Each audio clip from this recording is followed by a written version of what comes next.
Hi, folks. Thanks for tuning in and being with me for this wee bit of discussion.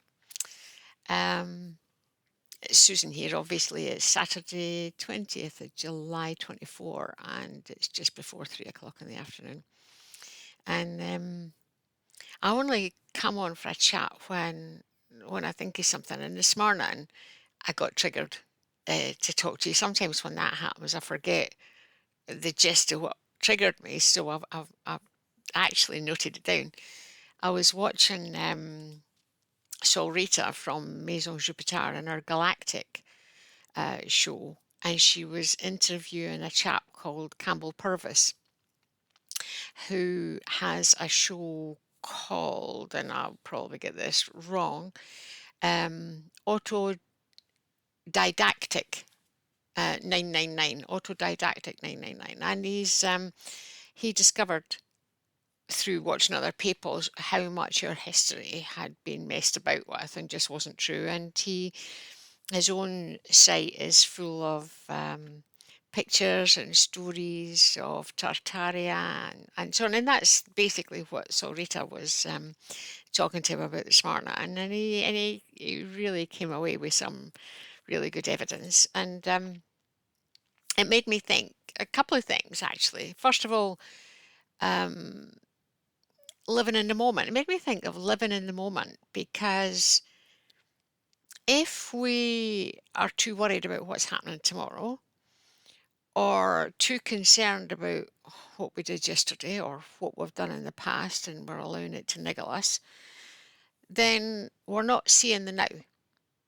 We're not seeing in front of us. And we talk about recognizing angel numbers, for instance, when it happens to be 2222 every day that we go to put the kettle on, or 11:11 when we have our morning coffee, or whatever it happens to be. We keep recognizing these numbers are like almost like chasing us. And I think personally, I think that once you've recognized a number, then you're more likely to see it. But the point is, in all of that, regardless as to what it means, is that you're keeping your wits about you about what is happening in the now. And the reason that this came to me was because he mentioned that he had been in America during that last eclipse that was very much hyped up on. And he had seen that the moon was coming over in a direction that was wrong, that he wasn't expecting. I can't remember how he described it right in the middle of that program. And I'll pop these references, the uh, YouTube UTRs in the box later on so that you can have a look at this if you feel so um, disposed. But he was saying this. Now, interestingly, I was watching this just on TV. Obviously, I wasn't in America, in Ohio, in the middle of all this. And the program that I was watching, it wasn't on TV, I think it was actually on my tablet, but that's an elephant.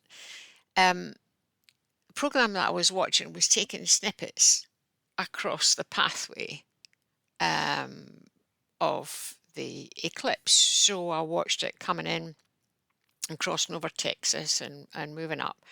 And there had been so much hype and so much publicity. And, the map that we were seeing showed the trajectory up across America, coming out at Newfoundland or whatever.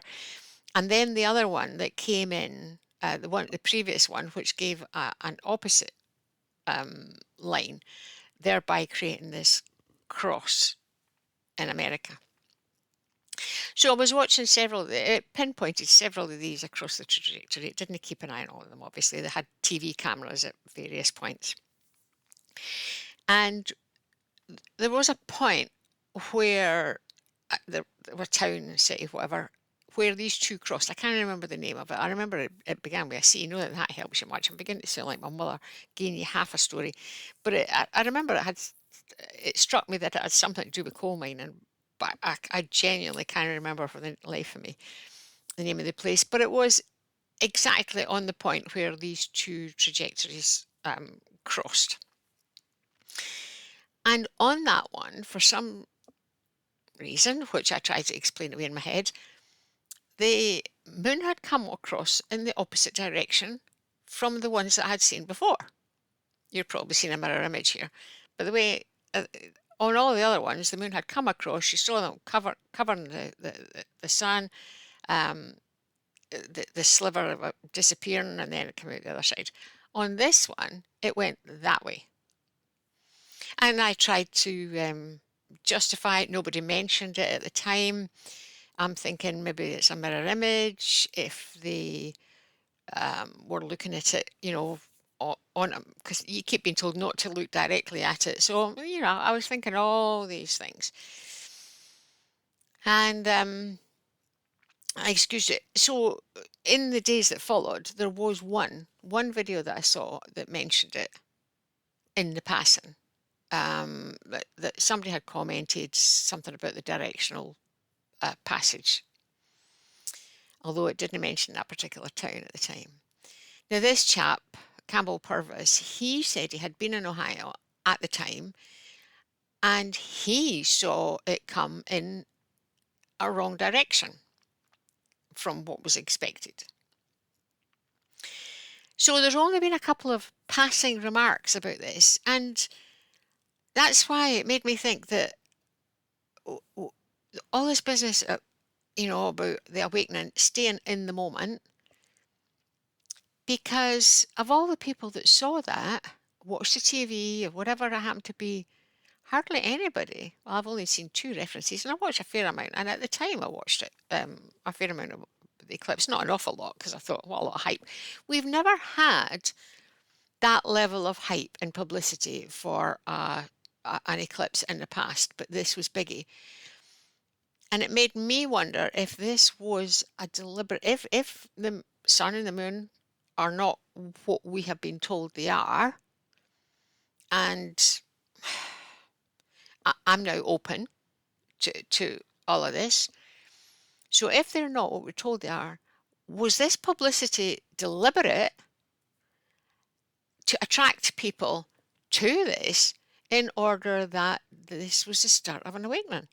Anybody who was in the moment and watching and focusing on this, rather than worrying about the past or thinking about tomorrow, would have noticed this difference, same as I did. So it's more about, I think, what I'm trying to say is that we need to keep focused on the now so that we're not missing what's happening. And yeah, that's my key thing.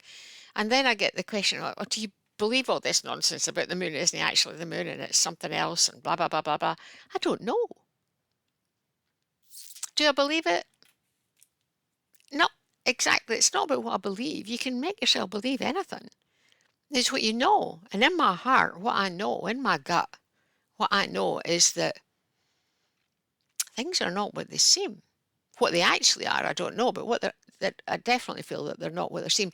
And the important thing is, because I have no actual solid evidence, all I can do is keep an open mind.